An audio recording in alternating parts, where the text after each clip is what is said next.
We are continuing our walking tour through the heart of the old town of Aix-en-Provence, one of the beautiful towns in the south of France. Then you will soon arrive at the prettiest of all squares in town, the Place de l'Hôtel de Ville, the City Hall Square.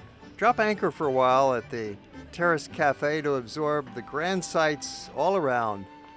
The Baroque City Hall's columns and triangular pediment define the square, punctuated by the tall clock tower and a Roman column in the center, sheltered under a generous sprinkle of trees and livened by a constant parade of people passing through this central crossroads.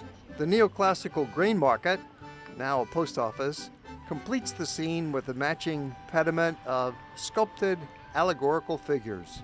The clock tower was built in 1510 and became the symbol of local power in the city, towering over the city hall.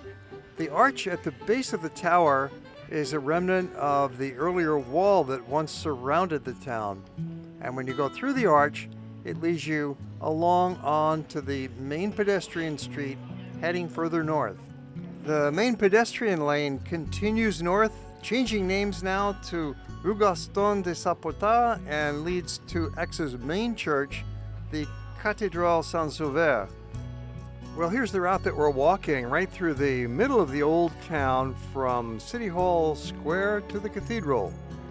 Rue Gaston de Saporta is a complete street. It's the perfect pedestrian lane with little shops offering postcards and souvenirs, ice cream, sandwiches.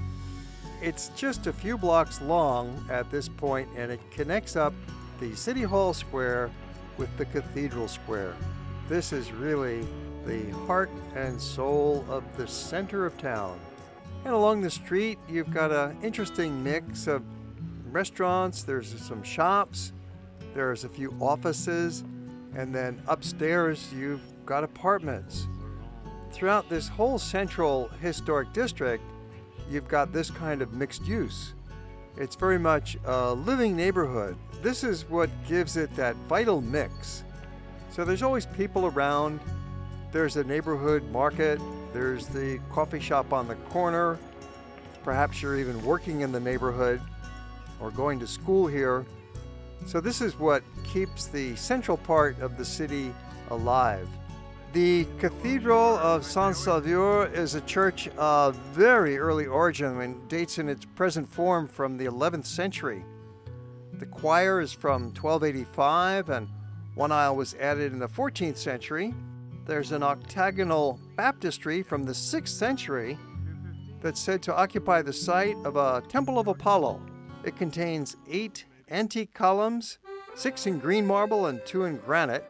In English, we call this cathedral St Saviour, and it's an architectural patchwork that survived the centuries in keeping track of its stone of bygone eras.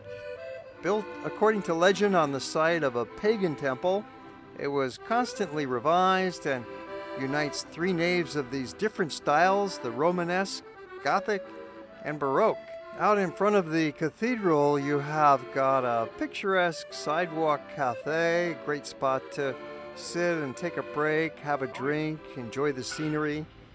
The pedestrian lane passes right through it.